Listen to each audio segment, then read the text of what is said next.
নমস্কার বন্ধুরা, তোমরা সবাই কেমন আছো? আশা করছি সবাই ভালো আছো আর ভালো থাকো, সুস্থ থাকো। আর আজ সকাল সকাল ভিডিওটা শুরু করছি। দেখো কি কি কাজ করছি আমি, সেটা তোমাদের সাথে শেয়ার করলাম। তো দেখতে থাকো পুরো ভিডিওটা। তো আজকে এত গরম পড়েছে, কি বলবো বন্ধুরা, অতিরিক্ত গরম। আর যে কারণেই কিন্তু সবারই শরীর অসুস্থ হয়ে পড়ছে এই গরমের কারণে।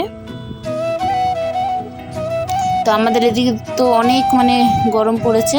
তো তোমাদের ওদিকে কীরকম গরম পড়েছে কমেন্টের মাধ্যমে জানিয়ে দিও। আমাদের এদিকে তো দুপুরবেলা ঘর থেকে বেরোনো মুশকিল, এরকম গরম পড়ছে।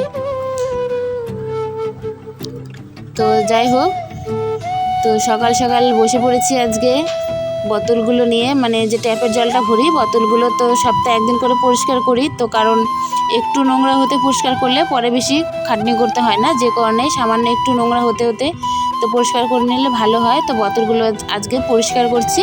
আর আমি কিভাবে পরিষ্কার করছি দেখতে থাকো।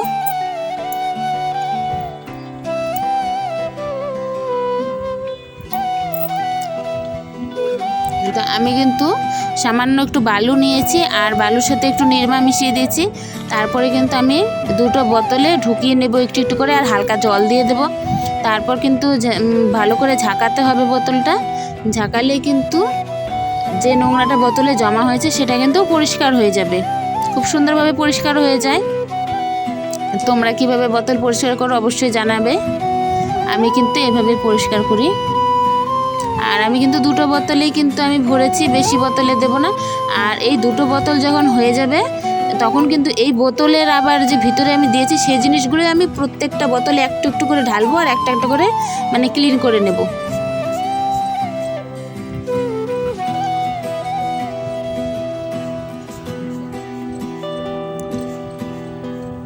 তো দেখো আমি কিভাবে ঢেলে নিলাম। যখন আমার একটা বোতল ক্লিন করা হয়ে গেল তারপর কিন্তু আমি আরেকটাতে ঢেলে দিলাম। এইভাবে ভালো করে ঝাঁকালে কিন্তু বোতলটা খুব সুন্দর পরিষ্কার হয়ে যায়।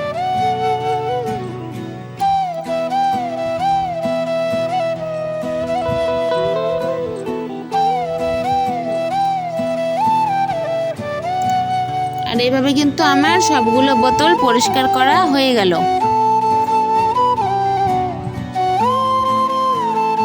আর এদিকে বোতলটা পরিষ্কার করতে করতে দেখি ট্যাপ কলের জলটাও চলে গেছে, সামান্য একটু করে পড়ছে। তো আজকে বোতল পরিষ্কার করতে করতে আমার বোতলে জলই ভরা হলো না, একটু একটু জল পড়ছে। ওইটা জল ভরতে অনেকটা টাইম লেগে যাবে।